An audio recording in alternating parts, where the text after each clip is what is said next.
1925 সালের কথা। আত্মীয় প্রতিম আমার একজন বন্ধু শ্রী বোস বিদেশি মোটর কোম্পানির কলকাতার ফার্মে তিনি দীর্ঘকাল অধ্যক্ষতা করেছেন। মোটরের কাজকর্মে তার দক্ষতার খ্যাতি ওই মহলে প্রচুর। তিনি থাকেন ভবানীপুরে।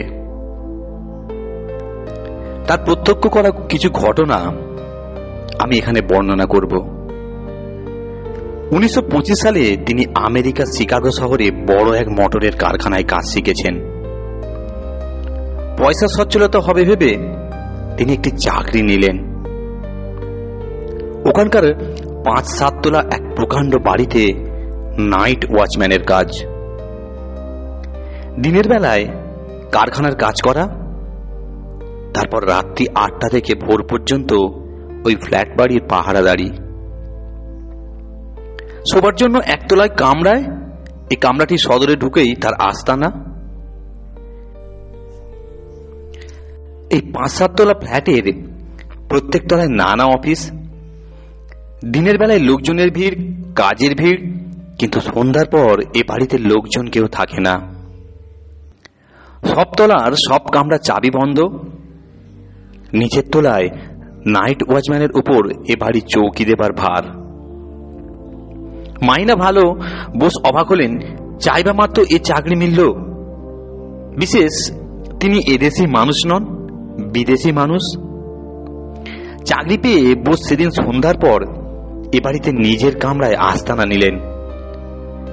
শিকাগো শহর, চোরের উৎপাত খুব বেশি।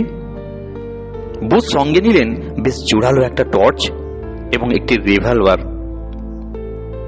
সদর বন্ধ করলেন। সদরের ফটক বন্ধ হলো। তারপর বাড়ির সিঁড়ির দরজা।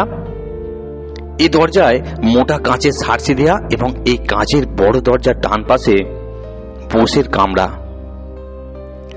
কাঁচের দরজা বন্ধ হলো।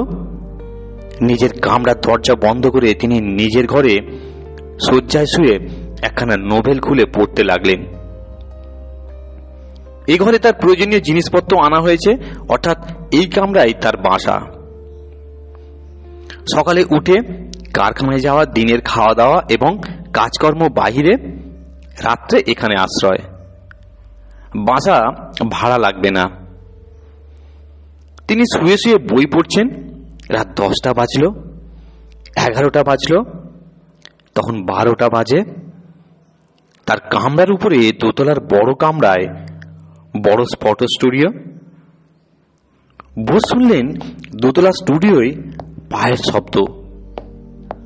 জুতা পায়ে মানুষ যেন চলে বেড়াচ্ছে। বোস উঠে বসলেন। নিশ্চয়ই চোর, কিন্তু বাড়িতে জনমানব থাকে না যে মানুষ এলো কোথা থেকে। তিনি উঠলেন, টর্চ হাতে নিয়ে, সেটা না জেলে রিভলভার উদ্ধত করে সিঁড়ির দেয়াল ঘেঁষে ঘেঁষে তিনি দোতলায় উঠলেন। সিঁড়িতে আলো জ্বালালেন না, আলো দেখে চোর পাছে যদি পালায়। বোস উঠলেন দোতলায়, উঠে সেই স্টুডিওর সামনে। তিনি যেমন এলেন ঘরে পায়ের শব্দ অমনি গেছে থেমে। কামরার বন্ধ দরজার সামনে তিনি দাঁড়িয়ে রইলেন প্রায় আধ ঘন্টা। ভিতরে কোনো শব্দ নাই। টর্চ জেলে দরজার কি হোলের রন্ধ দিয়ে ঘরের মতো আলো রশ্মি ফেললেন। সেই আলোয় দেখলেন ঘর শূন্য, ঘরে কেউ নেই। তিনি ভাবলেন কল্পনা। তিনি নেমে এলেন এবং তারপর নিদ্রা, নিরুপদ্রব নিদ্রা।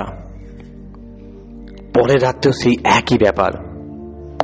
সে রাত্রেও তিনি উপরে উঠলেন তেমন সশস্ত্র হয়ে, কিন্তু নিষ্ফল অভিযান।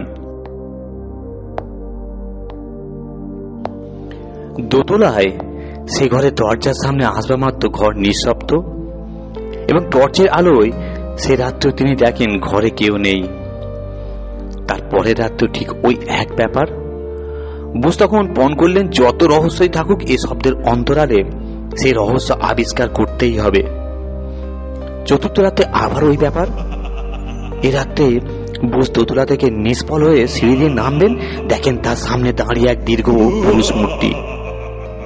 জোয়ান পুরুষ, সে যেন দোতলায় উঠবে। বোস রিভলভার বাগিয়ে চিৎকার করলেন, hands up or I shoot out. তার বয়ে গেছে হাত তুলতে। সে তেমনই নির্বাক দাঁড়িয়ে, তার চোখ দুটো জ্বলছে আগুনের ডেলার মতো।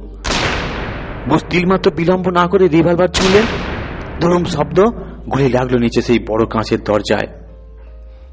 ঝনঝন শব্দে কাঁচ ভেঙে গেল। সামনে সে মানুষ অদৃশ্য, তার চিহ্ন মাত্র নেই। বোসের সর্বাঙ্গ ঘামে ভিজে গিয়েছে। তিনি নিচে নেমে এলেন। ফটকে পুলিশের ডাক। বোস এলেন ফটকে। পুলিশ বলল, ব্যাপার কি? বোস বললেন, ব্যাপার আগের রাতের ব্যাপার বললেন। পুলিশ বললেন, তুমি বিদেশি? বোস বললেন, হ্যাঁ। পুলিশ বললেন, তাই তুমি জানো না এটা হলো হান্টেড হাউস, হানা বাড়ি?